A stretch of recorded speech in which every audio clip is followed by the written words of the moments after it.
Nginibingelele bafuthi kuzo zonke indawo la kufinyelela khona le video. Uma ngabe kusuku lakho lokuqala le channel ungakhohlwa ukucinisela subscribe button kanye nebell notification. Kubenzima ukukhuluma ku DJ Tira we Afrotainment ukukhuluma ngodaba likaMampintsha ngesikhathi ebuzwa ukhosini imibuzo ukuthi bazizwa kanjani be-Afrotainment. Kodwa ngaphandle kokulandisa okuningi asike sikufakele lapha uyizwele wena ukuthi uphawule wathini uDJ Tira. Sawubona kusami ngibongelele abalaleli bokhuzethwe.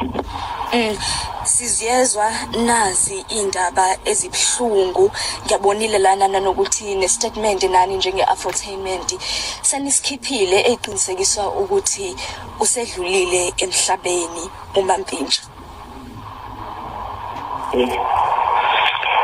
Ayikhulakali lento le.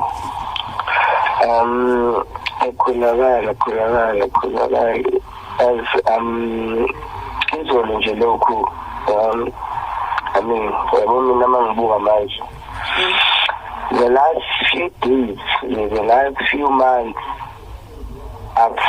yazi ngibona uMampintsha, yazi ngiqeda ukubona uMampintsha, lo Mampintsha ngahlangana naye 2007. 2006 la Mampintsha lo hayi benginaye I'm like ngiyambuza uNkulunkulu ukuthi hawu la lo Mampintsha uqhamukapi. Yonke into yenzeka ngendlela eyenzeka ngayo ekuqaleni, like ngendlela angazi futhi angazi uNkulunkulu wayelezwisa ubumnandi obungaka kanti sokufika sekupheleni kwakho. Kunzima lento ayikhulakali izumile and angazi nje ngasho ukuthi bonke abantu adibethanda uMampintsha like ezikhala zonke yabo, like ngicabangela uBates Bates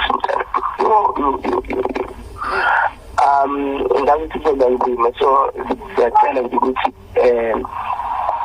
sinikane amandla yabo, sibambisane sikwazi ukuthi sidlule la. Kumele sibe strong, sibe strong for Bates especially, but inkosi yazi ukuthi yenzani.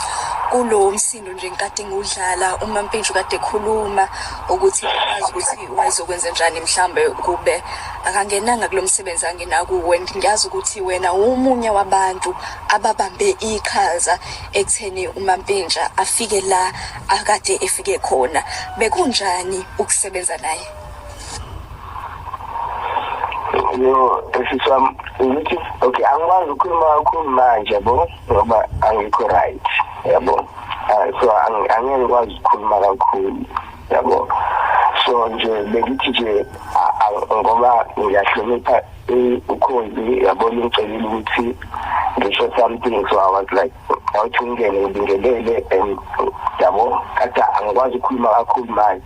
So uSocks becela uthi uSocks no yena oyengisha most of the interviews, so I spoke to Socks but I English most of the interviews, so manje nje ngicela ukukhuluma lapho. Kuyazwakala yona ibhlungu lento eyenzekile, kubhlungu kakhulu ukulahlekelwa ngalendlela. Nawe ngiyakufisela ngathi ungaduduzeka, siwumndeni nje umndeni woKhozi nabo bonke nje abathandi baka Mampintsha sithi dudu.